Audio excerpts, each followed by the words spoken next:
मैं आप ही से पूछ लेता हूँ, यातायात किस लिए होता है? ट्रांसपोर्ट किस लिए? सभी जरूरत सामान जो कौन है। सा सामान? क्या बताओ, आप ट्रेवल करके क्या करते हो, या आपका बच्चा या आपका घर वाले ट्रैवल करके करते क्या है? अगर मुझे दिल्ली जाना तो मैं क्यों जाना है दिल्ली में, यही तो पूछ रहा हूँ। मेरा मन है, मुझे कुछ काम है। आपने को कुछ क्या काम है, मैं यही तो पूछ रहा हूँ। अरे कोई भी काम हो सकता है। अब मैं वही तो, मैं एग्जाम्पल के तौर पे पूछ रहा हूँ। तफरीबाजी करनी है, लौंडीबाजी करनी है, दारू पीनी है। चलिए मैंने अपनी जॉब का इंटरव्यू देने जाना है। किस लिए जॉब करनी है आपको वहाँ? अब वो मेरा मन है कि मुझे जॉब करनी है। क्यों? मैं यही तो पूछ रहा हूँ। मेरा मन है क्योंकि अरे मन कैसे हुआ आपका मन कि आपको किसी की नौकरी करनी है वहां जाकर, वो भी दिल्ली जाके करनी है? यहाँ कोई नहीं मिला क्या जूते मारने वाला आपको? यहाँ कम पैसे मिल रहे हैं। कम गालियां मिल रही हैं। कैसे भी कम मिल रहे हैं? वहां खर्चा भी तो ज्यादा हो रहा है। पर इतना हो रहा है कि मैं घर भेज सकता हूँ। क्या भेज सकते हो? कैसे? उस पैसे की वैल्यू क्या है? जीवन यापन। जीवन यापन के लिए आपको घर छोड़ के जाना पड़ेगा। हाँ, ये आपको किसने बताया? मैं देख रहा हूँ समाज में। आप देख रहे हो, जब से आपने देखना चालू किया तब से ये हो रहा है। लेकिन आपके दादाजी भी क्या यही देख रहे थे?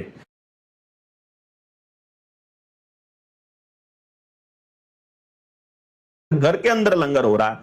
मतलब जो असल जिंदगी है, एक आदमी डिप्रेशन में नहीं, एक आदमी बीमार नहीं, गांव में कोई अस्पताल नहीं, सबके पास सब कुछ है, जब वो ट्रैवल नहीं कर रहे हैं। तो आपका कहना है कि ट्रैवल प्रॉब्लम का घर है। देखो अब मैं आपको एक खेल बताता हूं। यदि ट्रैवलिंग करने से पैसा, अब हम मान लो यहां 4 लोग बैठे हैं, मेरे ट्रैवल करने से आपको पैसा मिलता हो, इनके ट्रैवल करने से इनको मिलता हो या इनको मिलता हो, तो हमारा समाज मजबूत बनेगा।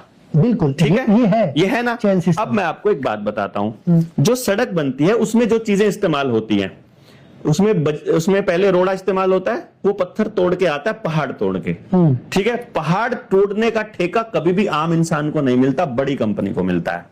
ठीक, उसके बाद उसमें जो बरोजा लगता है, जो उसमें कोलतार लगता है, वो मैंने आपको बता दिया तेल शोधन के बाद निकलता है। कच्चा तेल का शोधन का कारखाना जो हमारा पानीपत में है, इसकी सारी यूनिट और इसकी टेक्नोलॉजी रॉकफेलर फाउंडेशन की है। ठीक है, जितना तेल शोधन का पैसा लगता है सारा रॉकफेलर को मिलता है। ठीक है धर्मेंद्र जी, मैं आपको बीच में टोकना नहीं चाहता, पर एक इंसान है जिसकी बुद्धि, जैसे आपकी बुद्धि ज्यादा तेज तरार है, रॉकफेलर वालों की अगर बुद्धि तेज है, उसको पता है कि मुझे अपना बिजनेस कैसे, व्यापार कैसे बढ़ाना है, तो उसमें दिक्कत क्या है? इसमें बुद्धि नहीं आती। नहीं, इसमें बुद्धि तो है कि अगर उसको पता है कि मेरे इस ट्रांसपोर्ट से मेरी एमबीबीएस भी चल रही है, मेरी दवाइयां भी चल रही है, मेरा तेल भी जा रहा है, तो उसको दिक्कत क्या है? ट्रांसपोर्ट से नहीं, वैसे एग्जाम्पल मैं आपको ये कह रहा हूं, अभी मैं इस बात को ले रहा हूं, तेल शोधन का कारखाना। देखो अब इसको फिर थोड़ा पीछे ले जाना पड़ेगा। तेल शोधन के कारखाना